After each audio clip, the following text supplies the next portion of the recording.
atau yang diucapkan tidak sesuai dengan apa yang dipikirkan oleh yang mengucapkan, maka di sana terjadi pembohongan atau kebohongan.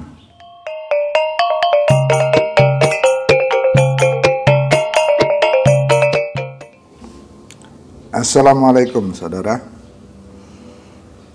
Kita lanjutkan bicara tentang pembelajaran bahasa Indonesia.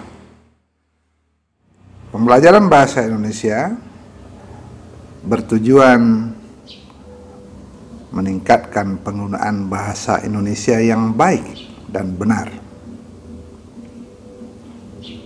Mengapa harus bahasa Indonesia yang baik dan benar? Apakah bahasa yang selama ini belum baik dan belum benar? Saudara,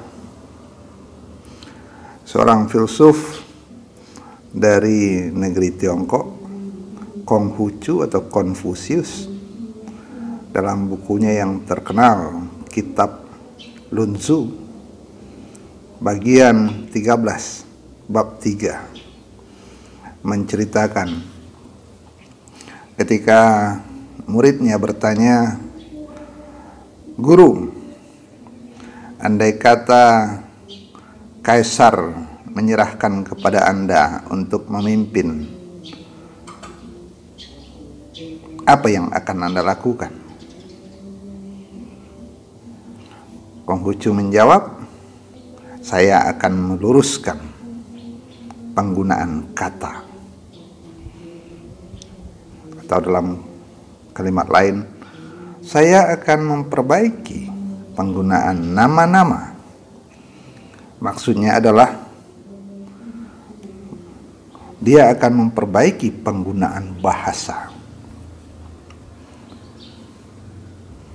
Nah, kenapa begitu? Kata muridnya. Apa hubungannya memimpin negara dengan penggunaan kata-kata atau bahasa? Jawabnya begini. Jika yang dikatakan atau yang diucapkan tidak sesuai dengan apa yang dipikirkan oleh yang mengucapkan, maka di sana terjadi pembohongan atau kebohongan yang disengaja atau tidak disengaja. Kebohongan demi kebohongan akan terjadi ketika yang mengucapkan sebuah kata berbeda dengan maksud yang ada dalam pikirannya. Untuk itulah kita harus meningkatkan terus penggunaan bahasa yang baik dan benar. Saudara, apa ukurannya bahasa itu baik dan benar? Bahasa akan baik jika ragam yang digunakan sesuai dengan situasi. Bahasa akan baik jika memenuhi rasa bahasa. Kemudian, bahasa akan benar jika memenuhi kaidah bunyi yang sudah disepakati, kemudian memenuhi kaidah tata bahasa yang disepakati, menggunakan kosakata yang tepat, kemudian memiliki makna yang lurus, tidak menimbulkan keraguan atau ambigu yang cenderung nanti akan terjadi pembelokan makna atau perubahan makna seperti yang dibicarakan oleh Konghucu. Apa yang diucapkan harus sesuai dengan apa yang dimaksudkan. Baik, kita akan bahas satu persatu, saudara. Yang pertama, ragam bahasa. Bahasa yang baik menggunakan ragam yang sesuai dengan situasi. Ceramah, ragam bahasa lisan. Artikel, ragam bahasa tulis. Ada ragam bahasa tulis, ada ragam bahasa lisan. ceramah akan mudah disampaikan dalam bahasa lisan. Tapi ketika ditulis ceramah itu, dia akan terasa tidak nyaman. Dia harus dirubah menjadi bahasa tulis berbentuk artikel. Ada ragam bahasa ilmiah, ada ragam bahasa sehari-hari atau ragam bahasa percakapan atau ragam bahasa pergaulan. Agar bahasa yang digunakan itu baik, dalam pertemuan ilmiah gunakan ragam bahasa ilmiah. Dalam pergaulan sehari-hari gunakan ragam bahasa akrab. Jangan dibalik. Untuk pertemuan ilmiah jangan gunakan ragam bahasa sehari-hari. Ada ragam bahasa hukum untuk membahas aturan perundang-undangan. Untuk pertemuan keluarga misalnya, ragam bahasanya yang baik adalah ragam bahasa pergaulan, ragam bahasa akrab. Tidak tepat dalam pertemuan keluarga menggunakan ragam bahasa hukum.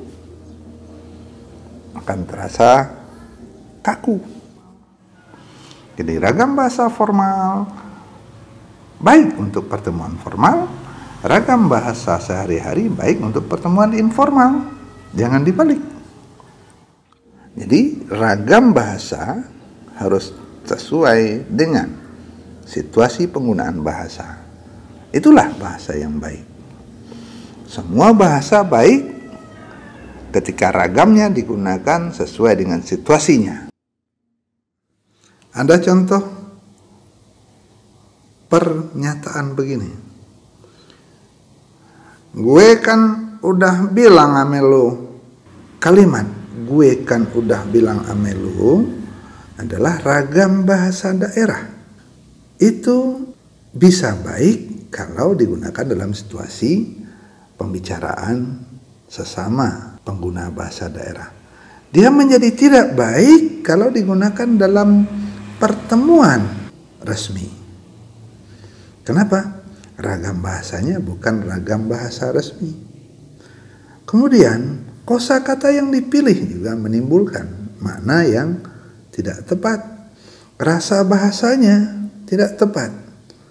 Kata gue dan lu itu rasa bahasanya tidak tepat digunakan untuk pertemuan resmi. Dia menjadi bahasa yang tidak baik untuk pertemuan resmi. Bagaimana bahasa yang baik dan benarnya untuk bahasa Indonesia? Bukankah saya sudah mengatakan kepadamu? Itu bahasa Indonesia standar. Bahasa Indonesia baku. Untuk pengganti, gue kan udah bilang ame lu. Yang tadi ragam bahasa daerah, dia baik untuk pertemuan sesama pengguna bahasa daerah, tapi tidak baik untuk pertemuan resmi orang Indonesia. Bahasa akan baik jika ragamnya sesuai dengan situasinya. Yang kedua, bahasa yang baik memperhatikan rasa bahasa. Ketika sebuah bahasa digunakan, itu harus membawa rasa dari pengguna bahasa. Contohnya, ketika mengucapkan kepada orang kedua jamak yang bersama, kita bisa mengucapkan kalian yang hadir hari ini. Tetapi harus dibawa rasa bahasanya. Ketika yang hadir itu ada yang lebih tua, kata kalian rasa bahasanya tidak sopan. Harus diganti. Terpaksa dibuat detail. Bapak-bapak, ibu-ibu yang terhormat. Anda yang hadir semuanya. Walaupun kata kalian itu bisa dipakai untuk pertemuan dengan pihak kedua yang jamak, tapi rasa bahasanya tidak tepat, maka dia tidak baik. Nah, penggunaan rasa bahasa itu membawa perasaan kita ketika diperlakukan oleh orang lain. Orang kedua bisa dipanggil kamu, tapi kamu itu hanya berlaku untuk orang kedua yang setara umurnya. Tidak baik menggunakan kata kamu kepada orang yang usianya lebih tua. Bahasa menjadi tidak baik. Jadi ada ragam bahasa, ada rasa bahasa yang menyebabkan bahasa itu baik atau tidak baik. Untuk bahasa yang benar harus sesuai dengan kaidah bunyi yang disepakati, sesuai dengan kaidah tata bahasa yang disepakati, kosakata yang dipilih tepat, dan apa yang dikatakan sesuai dengan yang dipikirkan. Itu bahasa yang benar. Jadi bunyi kata harus disesuaikan dengan yang disepakati oleh masyarakat. Bahasa menjadi salah ketika bunyi yang diucapkan itu berbeda dengan yang disepakati. Maka tata bunyinya juga harus yang disepakati. Contoh, kata sistem disepakati bunyinya sistem, bukan sistem. Ada yang menggunakan bunyi sistem, maka dia tidak benar, dia salah. Salahnya apa? Menyalahi kesepakatan. Ketika seseorang mengatakan sistem, dia sudah menyalahi kesepakatan bunyi. Karena sepakat dan sudah dibakukan menjadi bahasa standar sistem, bukan sistem. Ada kata praktik, benarnya praktik dengan i, bukan praktek. Masih banyak kita lihat di papan-papan dokter jam praktek sekian sampai sekian. Yang disepakati adalah praktik. Dia menjadi salah karena menyalahi kesepakatan bunyi yang sudah disepakati. Nah, seluruh kata-kata yang sudah disepakati bunyinya itu distandarkan dalam Kamus Besar Bahasa Indonesia. Apakah itu yang menentukan bahasa yang baik dan benar? Baik dan benar dalam kesepakatan. Kalau kita keluar dari kesepakatan itu, kita menjadi salah. Salah di sini bukan salah berdosa, tapi salah keluar dari kesepakatan sehingga yang disampaikan tidak sesuai dengan yang dimaksudkan. Kita lanjutkan kaidah bunyinya sesuai dengan kesepakatan atau kaidah tata bunyi. Tata bahasanya harus sesuai dengan kaidah yang disepakati. Hukum DM misalnya, bahwa dua kata yang berurutan itu menggunakan hukum diterangkan dan menerangkan. Rumah sakit, yang diterangkan adalah rumah. Sakit itu menerangkan bahwa rumah itu tempat merawat orang sakit. Baju baru, yang diterangkan itu baju. Baru itu adalah keterangan tentang baju. Orang tua, orang itu yang diterangkan, tua itu menerangkan keadaan orang. Dan kesepakatan-kesepakatan lain tentang tata bahasa yang sudah disepakati dan sudah distandarkan, atau istilahnya bahasa baku, bukan bahasa beku. Beku itu mengkristal seperti es. Baku itu artinya standar yang disepakati bersama.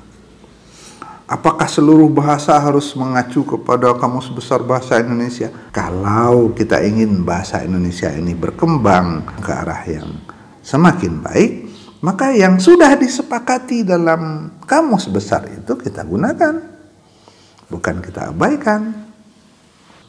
Saudara, kaidah bunyi, kaidah tata bahasa, semuanya itu adalah kesepakatan masyarakat. Dia menjadi benar kalau kita menggunakan kesepakatan yang sudah ada. Apakah semuanya sudah terakomodasi dalam Kamus Besar? Oh, tentu belum. Masih banyak yang di luar itu yang belum terakomodasi, belum terangkum dalam Kamus Besar.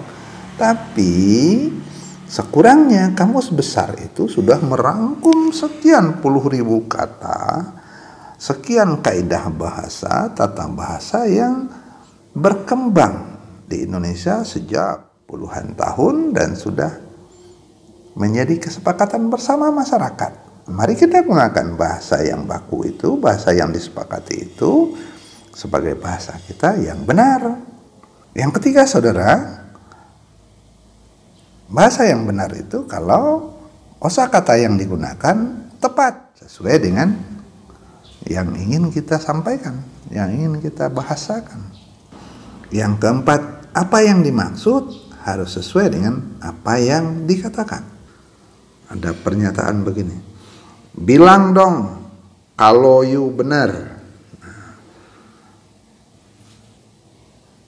Tuturan, bilang dong kalau you benar, itu bukan bahasa yang baik dan benar. Bilang dong, itu tidak bahasa Indonesia standar. Bilang itu bisa artinya katakan, bilang itu bisa hitung.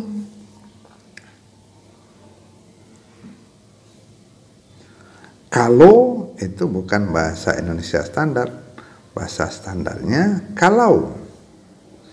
You itu bukan kosakata dari bahasa Indonesia, itu dari bahasa Inggris. Bahasa Indonesianya kamu. Benar itu dari kosakata daerah.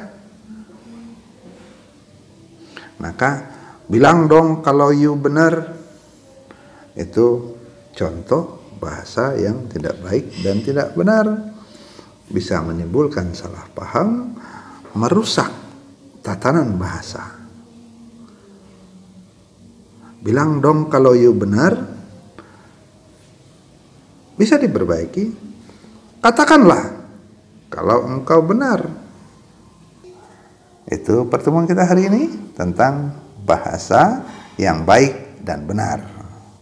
Baik rasa bahasanya, baik ragam yang digunakannya, benar kaidah bunyinya, benar kaidah tata bahasanya, benar pilihan katanya, benar apa yang dimaksudkan sesuai dengan yang disampaikan. Itulah bahasa yang baik dan benar. Terima kasih atas perhatian. Kita akan bicara lebih detail dalam pertemuan yang akan datang. Sampai jumpa. Assalamualaikum warahmatullahi wabarakatuh.